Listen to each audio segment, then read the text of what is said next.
నమస్తే, welcome to TG5 bulletins లో ముందుగా హెడ్లైన్స్. బాగ్లింగంపల్లి సుందరయ్య పార్క్ వద్ద ఇందిరమ్మ క్యాంటీన్ ప్రారంభం. హైదరాబాద్ ఇన్ఛార్జి మంత్రి పొన్నం ప్రభాకర్. వినయ్ నగర్ లో ఉచిత నిత్యావసర సరుకుల పంపిణీ కార్యక్రమంలో పాల్గొన్న బీజేపీ నేత వీరేందర్ యాదవ్. బంగాళాఖాతంలో దిత్వా తుఫాను ప్రభావం. తెలంగాణలో చలి, వర్షాలు పెరిగే ప్రమాదం. హైటెక్ సిటీలో ఫేక్ రిపోర్టర్ కలకలం. గవర్నర్ ఈవెంట్ కు నకిలీ మీడియా లోగోలతో ప్రవేశం ప్రయత్నం. రాంచీ వేదికగా రోకో, మైలురాయి, సచిన్, ద్రవిడ్ రికార్డ్ బ్రేక్ చేసే అవకాశంలో రోహిత్, విరాట్. ఇక బులెటిన్స్ లోకి చూస్తే, బాగ్లింగంపల్లి సుందరయ్య పార్క్ వద్ద ఇందిరమ్మ క్యాంటీన్ ను ప్రారంభించిన హైదరాబాద్ ఇన్ఛార్జి మంత్రి పొన్నం ప్రభాకర్. కార్యక్రమంలో పాల్గొన్న జీహెచ్ఎంసీ మేయర్ గద్వాల్ విజయలక్ష్మి, రాజ్యసభ సభ్యులు Anil Kumar Yadav, deputy mayor Moti Srilatha Shobhan Reddy, MLA Mutha గవాల్, కార్పొరేటర్ రవిచారి, ఇతర ముఖ్య నేతలు, అధికారులు పాల్గొన్నారు. ఇందిరమ్మ క్యాంటీన్లు ఏర్పాటుపై మంత్రి పొన్నం ప్రభాకర్ వివరణ ఇచ్చారు. తెలంగాణ ప్రజాపాలన ప్రభుత్వంలో హైదరాబాద్ నగరంలో ఉపాధి కోసం, ఇతర పనుల నిమిత్తం వచ్చే వారి సౌకర్యార్థం ఇందిరమ్మ క్యాంటీన్లలో అల్పాహారం, మధ్యాహ్న సమయంలో భోజనం చేయడానికి ఇందిరమ్మ క్యాంటీన్లు ఏర్పాటు చేస్తున్నాం. ఈ రోజు సుందరయ్య విజ్ఞాన కేంద్రం, కవాడిగూడ NTPC వద్ద ఏర్పాటు చేస్తున్నాం. ఇంకా నగరంలో ఎక్కడెక్కడ ఇందిరమ్మ క్యాంటీన్లు అవసరం అంటున్నాయో అక్కడ ప్రభుత్వం గుర్తిస్తుంది. స్థానికల ప్రజలు, ప్రజా ప్రతినిధులు కోరిన చోట కూడా ఏర్పాటు చేస్తున్నాం. ఇందిరమ్మ క్యాంటీన్ల ద్వారా ప్రజలకు 5 రూపాయలకే నాణ్యమైన అల్పాహారం, భోజనం అందించడం జరుగుతుంది. దీని ద్వారా హైదరాబాద్ లో ఉపాధి కల్పన కోసం వచ్చిన వారికి మెట్రోపాలిటన్ నగరంలో మౌలిక సదుపాయాలు, ఇందిరమ్మ క్యాంటీన్లు ఏర్పాటు చేయడం జరుగుతుంది అని మంత్రి పేర్కొన్నారు. హైదరాబాద్ లో ఉపాధి కోసం లేదా ఇతరత్ర పనులకు పోయేటువంటి వాళ్ళ సౌకర్యం కోసం ఇందిరమ్మ క్యాంటీన్లను అల్పాహారంతో సహా, అల్పాహారం సమయంలో అల్పాహారము, మధ్యాహ్న సమయంలో భోజనాన్ని నాణ్యతతోటి ఏర్పాటు చేసే విధంగా కౌంటర్లు ఏర్పాటు చేస్తా ఉన్నాం. GHMC అధికారులు ఇప్పటికే ఒక మ్యాపింగ్ ప్లానింగ్ చేసుకొని ఉన్నారు. ఇంకా ఎక్కడైనా ఇటువంటి ఇందిరమ్మ క్యాంటీన్లు ఎస్టాబ్లిష్ చేయాలనుకుంటే కూడా ప్రభుత్వం తరఫున గుర్తించడం జరుగుతూ ఉంది. ఎక్కడైనా ప్రజలు, ప్రజాప్రతినిధులు కూడా ఈ ప్రాంతంలో ఇందిరమ్మ క్యాంటీన్ ఉంటే ప్రజలకు సౌకర్యంగా ఉంటుందని చెప్తే అక్కడ కూడా ఏర్పాటు చేయడానికి సిద్ధంగా ఉన్నాం. ఇందిరమ్మ క్యాంటీన్ల ద్వారా ఇబ్బంది పడకుండా ప్రజలకు ఉదయాన్నే పనికి వెళ్ళేటువంటి వాళ్ళు ఇక్కడనే అల్పాహారం తీసుకోవడం, మధ్యాహ్న భోజనం తీసుకొని వారి యొక్క పనులు చేసుకునేటువంటి సౌకర్యం కలిగేస్తోంది. ఎందుకంటే హైదరాబాద్ ఉపాధి కల్పనకు సంబంధించి మెట్రోపాలిటన్ సిటీగా పెరుగుతున్నటువంటి పరిస్థితులలో ప్రజలకు సౌకర్యాలు కలిగేసే బాధ్యత, ఇన్ఫ్రాస్ట్రక్చర్ డెవలప్మెంట్ తో పాటుగా సంక్షేమ కార్యక్రమాలు ఇటువంటి కార్యక్రమాలు కూడా ప్రాధాన్యత ఇస్తూ ఈ రోజు క్యాంటీన్, ఇందిరమ్మ క్యాంటీన్ సుందరయ్య విజ్ఞాన కేంద్రం దగ్గర ప్రారంభించుకోవడం జరిగింది. 5 రూపాయలకే బ్రేక్ఫాస్ట్, 5 రూపాయలకే భోజనం. వినయ్ నగర్ కమ్యూనిటీ హాల్ లో షేర్ ద విజన్ ఆధ్వర్యంలో తెలంగాణ మస్కులర్ అసోసియేషన్ హైదరాబాద్ వారి సహకారంతో ఉచిత నిత్యావసర సరుకులు పంపిణీ కార్యక్రమం నిర్వహించారు. ఈ కార్యక్రమంలో యాగత్పురా నుండి కంటెస్టెడ్ బీజేపీ ఎమ్మెల్యే అభ్యర్థి వీరేందర్ యాదవ్ పాల్గొన్నారు.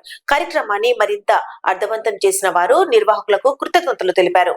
సమాజ సేవలో భాగంగా షేర్ ద విజన్ ఆధ్వర్యంలో తెలంగాణ మస్కులర్ అసోసియేషన్ హైదరాబాద్ సహకారంతో వినయ్ నగర్ కమ్యూనిటీ హాల్ లో ఉచిత నిత్యావసర సరుకుల పంపిణీ కార్యక్రమం జరిగింది.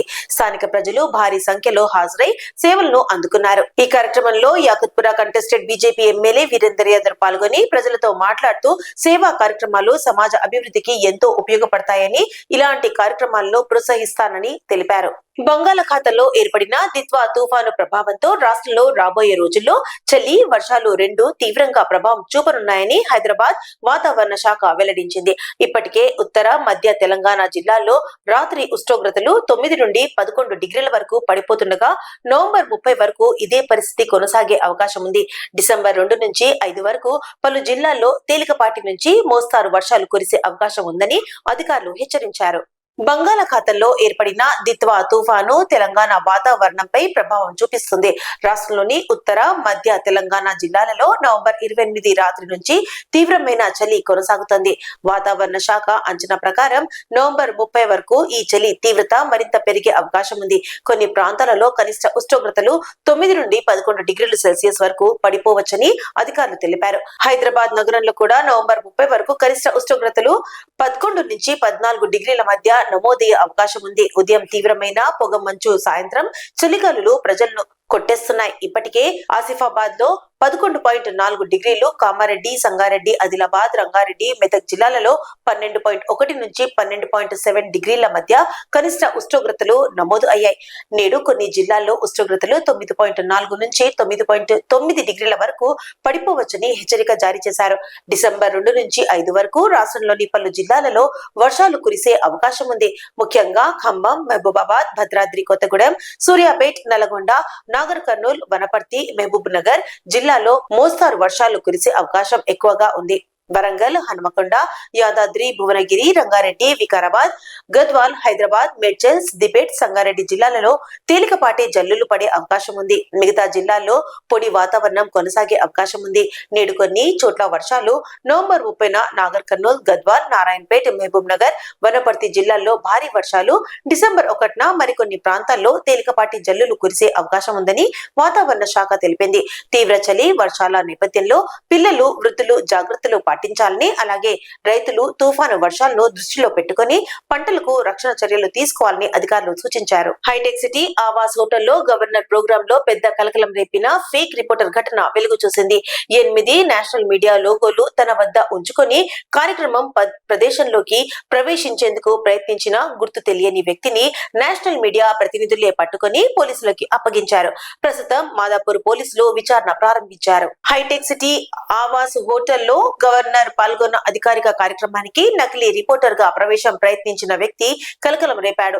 తన వద్ద 8 నేషనల్ మీడియా లోగోలు ఉంచుకొని మీడియా వ్యక్తిగా నటిస్తూ లోపలికి వెళ్లేందుకు ప్రయత్నించిన అతడిని అక్కడే ఉన్న నిజమైన నేషనల్ మీడియా ప్రతినిధులు గుర్తించి వెంటనే అడ్డుకున్నారు. సందేహంతో అతని ప్రశ్నించగా సరైన గుర్తింపు పత్రాలు చూపించలేకపోయాడు. దీంతో మీడియా ప్రతినిధులు అతని మాదాపూర్ పోలీసులకు అప్పగించారు. పోలీసులు కేసు నమోదు చేసి అతను అసలు పేరు, ఎందుకు నేషనల్ మీడియా లోగోలు తీసుకొని వచ్చాడా, గవర్నర్ ప్రోగ్రామ్ లోకి ప్రవేశం ప్రయత్నం వెనుక ఉద్దేశం ఏమిటని విషయాలపై విచారణ చేపట్టారు. నవంబర్ 30 నుంచి టీం ఇండియా సౌత్ ఆఫ్రికా మధ్య 3 వన్డే సిరీస్ ప్రారంభం కానుంది. రోహిత్ శర్మ, విరాట్ కోహ్లీ జట్టులో చేరడంతో భారత్ వన్డే స్క్వాడ్ మరింత బలంగా కనిపిస్తుంది. ఇక రాంచీ వన్డేలో రోకో జోడీ ఒక పెద్ద రికార్డు బ్రేక్ చేసే అవకాశం ఉంది.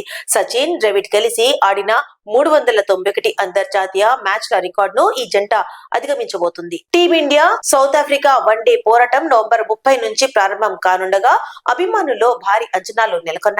రాంచీలో మొదలయ్యే ఈ సిరీస్ లో రోహిత్ శర్మ, విరాట్ కోహ్లీ తిరిగి జట్టులో చేరడం భారత్ వన్డే జట్టుకు పెద్ద బలం. ఇక ఈ మ్యాచ్ తో రోహిత్, విరాట్ జోడీ మరో చారిత్రాత్మక మైలురాయిని అందుకోబోతోంది. ఇప్పటి వరకు రోకో జంటగా టీమిండియా తరఫున 391 అంతర్జాతీయ మ్యాచ్లు ఆడారు. ఇదే సంఖ్య సచిన్ టెండూల్కర్, రాహుల్ ద్రవిడ్ జోడీకి కూడా ఉంది. రాంచీలో రోహిత్, విరాట్ ఇద్దరు క్రీజులో నిలబడితే సచిన్, ద్రవిడ్ రికార్డు దాటేసి భారత్ క్రికెట్ లో అత్యధిక మ్యాచ్లు కలిసి ఆడిన విజయవంతమైన జోడీగా నిలుస్తారు. భారత్ క్రికెట్ లో రోహిత్, విరాట్ జంటకు ఉన్న క్రేజ్ వేరేలా ఉండే సంగతి తెలిసిందే. ఎన్నో కీలక భాగస్వాములు, ఎన్నో మ్యాచ్ విన్నింగ్ ఇన్నింగ్స్ లతో ఈ ఇద్దరు అభిమానులను అలరిస్తూనే ఉన్నారు. ఇక మరో ఆసక్తికరమైన విషయం ఏమిటంటే విరాట్ కోహ్లీ, రవీంద్ర జడేజా జోడీ కూడా ఇప్పటి వరకు 309 అంతర్జాతీయ మ్యాచ్ల్లో కలిసి ఆడారు. వన్డే సిరీస్ గెలిచి టెస్ట్ సిరీస్ ఓటమి బాధ నుంచి బయటపడాలని అభిమానులు కోరుకుంటున్న నేపథ్యంలో రాంచీ వన్డే భారత్ క్రికెట్ కు ప్రత్యేక మ్యాచ్ గా మారబోతుంది. వికారాబాద్ జిల్లా నవాబ్పేట్ మండలం మోతాబ్ ఖాన్ గూడ సమీపంలో కారు బైక్ ఢీ కొట్టింది. ఈ ప్రమాదంలో బైక్ పై ఉన్న దేవరంపల్లి గ్రామానికి చెందిన మహేందర్ రెడ్డి స్పాట్ లోనే మృతి చెందాడు. కారు ఢీ కొట్టిన తర్వాత డీసీఎం వాహనాన్ని కూడా ఢీకొట్టింది. ఘటన తర్వాత కారు డ్రైవర్ అక్కడి నుంచి ఫరారయ్యారు. సమాచారం అందుకున్న పోలీసులు ఘటనా స్థలానికి చేరుకొని విచారణ చేపట్టారు. వికారాబాద్ జిల్లా నవాబ్పేట్ మండల పరిధిలోని మోతాబ్ ఖాన్ గూడ సమీపంలో ఘోర రోడ్డు ప్రమాదం చోటు చేసుకుంది. దేవరంపల్లి గ్రామం నుండి మోతాబ్ ఖాన్ గూడ వైపు వస్తున్న బైక్ ను ఎదురుగా మోమిన్పేట్ చక్రంపల్లి దిశగా అతివేగంగా వచ్చిన car number TSC 9686 TS 34C8758 ఢీకొట్టింది. ఈ భయంకర ఢీలో బైక్ పై ఉన్న పట్లోల మహేందర్ రెడ్డి 40 సంవత్సరాలు అక్కడికక్కడే మృతి చెందాడు. కారు వేగం అంత ఎక్కువగా ఉండడంతో బైక్ ను ఢీకొట్టిన తర్వాత ఎదురుగా వచ్చిన డీసీఎం వాహనాన్ని కూడా ఢీకొట్టింది. ఘటన తర్వాత కారు నడిపిన వ్యక్తులు అక్కడి నుంచి ఫరారయ్యారని స్థానికులు తెలిపారు. సమాచారం అందుకున్న నవాబ్పేట్ ESI పుండ్లిక్ సిబ్బంది వెంటనే సంఘటనా స్థలానికి చేరుకొని వివరాలు సేకరించారు. ఇక తమ కుమారుడి మృతికి కారణమైన వారు పట్టుబడే వరకు మృతదేహాన్ని అక్కడి నుంచి తీసుకెళ్లనివ్వమని మహేందర్ రెడ్డి కుటుంబ సభ్యులు ఆందోళనకు దిగారు. స్థానిక గ్రామస్తులు కూడా వారితో కలిసి ఆగ్రహం వ్యక్తం చేశారు. ఈ నేపథ్యంలో కుటుంబ సభ్యులను సరిచెప్పే ప్రయత్నం చేస్తున్న ఎస్ఐ పుండ్లిక్ పోలీసు సిబ్బంది పరిస్థితిని నియంత్రించేందుకు చర్యలు తీసుకుంటున్నారు. రంగారెడ్డి జిల్లా చేవెళ్ల నియోజకవర్గంలో స్థానిక ఎన్నికల నేపథ్యంలో భద్రతా ఏర్పాట్లు కట్టుదిట్టం చేశారు. షాబాద్ మండలంలో క్రిటికల్ గా గుర్తించిన గ్రామాల్లో చేవెళ్ల ఏసీపీ కిషన్ గౌడ్ ఆధ్వర్యంలో పోలీసులు కవాతు నిర్వహించారు. ఎన్నికల సమయంలో శాంతి భద్రతలు కాపాడాలని, ప్రజలు భయాందోళనకు గురి కాకుండా తమ ఓటు హక్కును వినియోగించుకోవాలని ఏసీపీ సూచించారు. స్థానిక ఎన్నికలు సమీపిస్తున్న నేపథ్యంలో రంగారెడ్డి జిల్లా చేవెళ్ల నియోజకవర్గంలో భద్రతా చర్యలు మరింత బలోపేతం చేశారు. షాబాద్ మండలంలో మొత్తం 41 గ్రామ పంచాయతీలు ఉండగా వీటిలో 6 గ్రామాలు క్రిటికల్ గా గుర్తించబడ్డాయి. ఈ గ్రామాల్లో నేడు చేవెళ్ల ఏసీపీ కిషన్ గౌడ్ ఆధ్వర్యంలో భారీ పోలీస్ కవాతు నిర్వహించారు. గ్రామాల అంతటా పోలీసులు పర్యటించడంతో స్థానిక ప్రజల్లో భద్రతా నమ్మకం నెలకొంది. ఈ సందర్భంగా ఏసీపీ కిషన్ గౌడ్ మాట్లాడుతూ ఎన్నికల సమయంలో ఎక్కడ అవాంఛనీయ సంఘటనలు జరుగుతుండగా చూడటం తమ బాధ్యత అని, ప్రజలు ఎలాంటి భయాందోళనకు లేకుండా తమ ఓటును రాజ్యాంగబద్ధంగా వినియోగించుకోవాలని సూచించారు. ఎవరైనా బ్యాడ్ ఎలిమెంట్స్ గందరగోళం సృష్టించే ప్రయత్నం చేస్తే చట్టపరమైన కఠిన చర్యలు తప్పవని హెచ్చరించారు. ఈ కార్యక్రమంలో చేవెళ్ల ఏసీపీ కిషన్ గౌడ్, షాబాద్ సిఐ కాంతారెడ్డి, 2 ఎస్ఐలు మరియు సుమారు 30 మంది పోలీసు సిబ్బంది పాల్గొన్నారు.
గోవాలో జరిగిన 56వ international film festival of India వేదికగా సూపర్ స్టార్ రజనీకాంత్ 50 ఏళ్ల సినీ ప్రయాణానికి ప్రత్యేక గౌరవం లభించింది. గోవా సీఎం ప్రమోద్ సావంత్, కేంద్ర మంత్రి ఎల్ మురుగన్ రజనీకి శాల్వా కప్పి సన్మానించారు. భావోద్వేగంగా స్పందించిన రజనీ ఈ ప్రేమ, గౌరవం తన నటనా జీవితాన్ని ఇంకా ప్రత్యేకంగా మార్చిందని చెప్పారు. ఇదే వేదికపై నటుడు నందమూరి బాలకృష్ణకు కూడా 50 ఏళ్ల సినీ ప్రయాణం పురస్కరించుకొని సత్కారం అందించారు. భారతీయ సినీ రంగంలో 5 దశాబ్దాలుగా అపరాజిత సామ్రాట్గా వెలుగొందుతున్న సూపర్ స్టార్ రజనీకాంత్ గోవాలో జరిగిన 56వ international film festival of India వేదికగా మరో చరిత్ర సృష్టించారు. నవంబర్ 20 నుంచి 28 వరకు సాగిన ఈ అంతర్జాతీయ ఉత్సవాల చివరి రోజున గోవా ముఖ్యమంత్రి ప్రమోద్ సావంత్, కేంద్ర మంత్రి ఎల్ మురుగన్ రజనీకి శాల్వా కప్పి ఘన సత్కారం అందించారు. రజనీ కుటుంబ సభ్యులు కూడా ఈ వేడుకకు హాజరై ఆ క్షణాలను మరింత ప్రత్యేకం చేశారు. 1975లో అపూర్వ రాగంగల్తో ప్రారంభమైన రజనీకాంత్ ప్రయాణం భాష అన్నమలై, రోబో, కబాలి, జైలర్ వరకు తమిళ్, తెలుగు, హిందీ, కన్నడ ఇతర భాషల్లోనూ ప్రేక్షకుల హృదయాల్లో చెరిగిపోని ముద్ర వేసింది. స్టార్లు మారవచ్చు, ట్రెండ్స్ మారవచ్చు, కానీ రజనీ మాస్ క్రేజ్ మాత్రం తగ్గదు. 50 ఏళ్ల ప్రయాణం తనకు 10-15 ఏళ్లలా అనిపిస్తుంది అని రజనీ భావోద్వేగంగా తెలిపారు. అభిమానులు ప్రేమే తన అసలు బలమని అన్నారు. ఈ విశేష సందర్భంలో నటుడు నందమూరి బాలకృష్ణ కూడా తన 50 ఏళ్ల సినీ ప్రస్థానానికి IFFI వేదికపై సన్మానించబడ్డారు. IFFI 56లో రజనీ సత్కారం ఈ ఏడాది ఫెస్టివల్ కు హైలైట్ గా నిలిచింది. యాదాద్రి భక్తుల కోసం కేంద్ర ప్రభుత్వం భారీ గుడ్ న్యూస్ చెప్పింది. హైదరాబాద్ నుంచి యాదగిరిగుట్ట వరకు ఎంఎంటీఎస్ రైళ్లను నడిపేందుకు చర్యలు ప్రారంభించినట్లు కేంద్ర మంత్రి జి కిషన్ రెడ్డి ప్రకటించారు. ఈ ప్రాజెక్టు కు అవసరమైన నిధులు ఇప్పటికే మంజూరైనట్టు వెల్లడించారు. హైటెక్ సిటీ రైల్వే స్టేషన్ అభివృద్ధి పనులను ఎంపీ కొండా విశ్వేశ్వర రెడ్డి, రైల్వే జీఎం సంజయ్ కుమార్ శ్రీవాస్తవులతో కలిసి కిషన్ రెడ్డి పరిశీలించారు. 26 కోట్ల రూపాయల వ్యయంతో జరుగుతున్న తొలి దశ పనులు వచ్చే ఫిబ్రవరిలో పూర్తవుతాయని, తర్వాత 10 కోట్ల రూపాయల రెండో దశ పనులు ప్రారంభమవుతాయని చెప్పారు. అలాగే సంక్రాంతి సందర్భంగా హైటెక్ సిటీ స్టేషన్ లో 16 ప్రత్యేక రైళ్లకు హాల్టింగ్ ఏర్పాటు చేసినట్లు తెలిపారు. యాదాద్రి భక్తులకు కేంద్రం శుభవార్త చెప్పింది. హైదరాబాద్ యాదగిరిగుట్టలో మార్గంలో ఎంఎంటీఎస్ రైళ్లు నడపడానికి కేంద్ర రైల్వే శాఖ గ్రీన్ సిగ్నల్ ఇచ్చిందని మంత్రి కిషన్ రెడ్డి స్పష్టం చేశారు. హైటెక్ సిటీ రైల్వే స్టేషన్ అభివృద్ధి పనులను పరిశీలించిన ఆయన 26 కోట్ల రూపాయలతో జరుగుతున్న తొలి దశ పనులను త్వరలో పూర్తి కానున్నాయని చెప్పారు. తరువాతి దశకు మరో 10 కోట్ల రూపాయలు కేటాయింపబడతాయని పేర్కొన్నారు. తెలంగాణలో ఒకేసారి 40 రైల్వే స్టేషన్ల అభివృద్ధి జరుగుతోందని, సికింద్రాబాద్ స్టేషన్ ఆధునీకరణకు 720 కోట్ల రూపాయలు, నాంపల్లి స్టేషన్ అభివృద్ధికి 350 కోట్ల రూపాయలు ఖర్చు చేస్తున్నట్లు తెలిపారు. సంక్రాంతి పండుగ నేపథ్యంలో హైటెక్ సిటీ నుంచి విశాఖ, షిరిడి, ముంబై, మచిలీపట్నం, కాకినాడ, నర్సాపురం రైళ్లకు ప్రత్యేక హాల్టింగ్ కూడా కల్పించనున్నట్లు ప్రకటించారు. డిసెంబర్ 1 నుంచి ప్రారంభం కానున్న పార్లమెంట్ శీతాకాల సమావేశాల నేపథ్యంలో జనసేన అధినేత ఉప ముఖ్యమంత్రి పవన్ కళ్యాణ్ పార్టీ ఎంపీలతో కీలక సమావేశం నిర్వహించారు. అమరావతిలో లోక్సభ సభ్యులు బాలశౌరి, ఉదయ్ శ్రీనివాసులతో ప్రత్యేకంగా సమావేశమైన పవన్ పార్లమెంట్ లో అనుసరించాల్సిన వ్యూహాలపై స్పష్టం దిశానిర్దేశం చేశారు. రాష్ట్రానికి సంబంధించిన అంశాలపై గట్టిగా మాట్లాడాలని, దేశ ప్రయోజనాల చర్చలో చురుగ్గా పాల్గొనాలని ఎంపీలకు సూచించారు. పోలవరం, అమరావతి వంటి రాష్ట్ర కీలక ప్రాజెక్టుల పురోగతికి కేంద్ర మంత్రులతో సమగ్ర నివేదికలతో సమావేశం అవ్వాలంటూ పవన్ ఆదేశించారు. పార్లమెంట్ వింటర్ సెషన్ కు ముందు జనసేన అధినేత పవన్ కళ్యాణ్ పార్టీ ఎంపీలకు స్పష్టమైన దిశానిర్దేశం జారీ చేశారు. అమరావతిలో బాలశౌరి, ఉదయ్ శ్రీనివాసులతో సమావేశమైన పవన్ రాష్ట్ర ప్రయోజనాలు, అభివృద్ధి ప్రాజెక్టులు, కేంద్ర నిధుల అంశాలపై పార్లమెంట్ లో గట్టిగా గళం వినిపించాలని సూచించారు. పోలవరం ప్రాజెక్టు, అమరావతి నిర్మాణం రాష్ట్రానికి జీవనాడులని, వీటిపై కేంద్రంతో సమన్వయం పెంచాలని ఎంపీలను ఆదేశించారు. కేంద్ర పథకాల కింద పంచాయతీరాజ్, గ్రామీణాభివృద్ధి శాఖలకు రావాల్సిన నిధుల వివరాలు సేకరించారు. వాటిని సంబంధిత మంత్రుల దృష్టికి తీసుకువెళ్లాలని పవన్ స్పష్టం చేశారు.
బులెటిన్స్ ముగించే ముందు హెడ్లైన్స్ మరోసారి.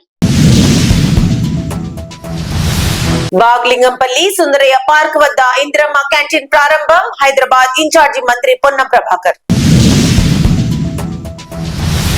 వినయ్ నగర్ లో ఉచిత నిత్యావసర సరుకుల పంపిణీ కార్యక్రమంలో పాల్గొన్న బీజేపీ నేత వీరేందర్ యాదవ్.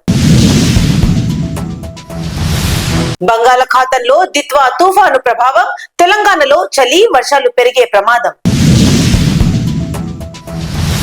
హైటెక్ సిటీలో ఫేక్ రిపోర్టర్ కలకలం. గవర్నర్ ఈవెంట్ కు నకిలీ మీడియా లోగోలతో ప్రవేశం ప్రయత్నం. రాంచీ వేదికగా రోకో మైలురాయి సచిన్ ద్రవిడ్ రికార్డ్ బ్రేక్ చేసే అవకాశంలో రోహిత్ విరాట్. ఇవి ఇప్పుడు ఒక అప్డేట్స్. మరిన్ని అప్డేట్స్ కోసం స్టే ట్యూన్డ్ విత్ 3G5.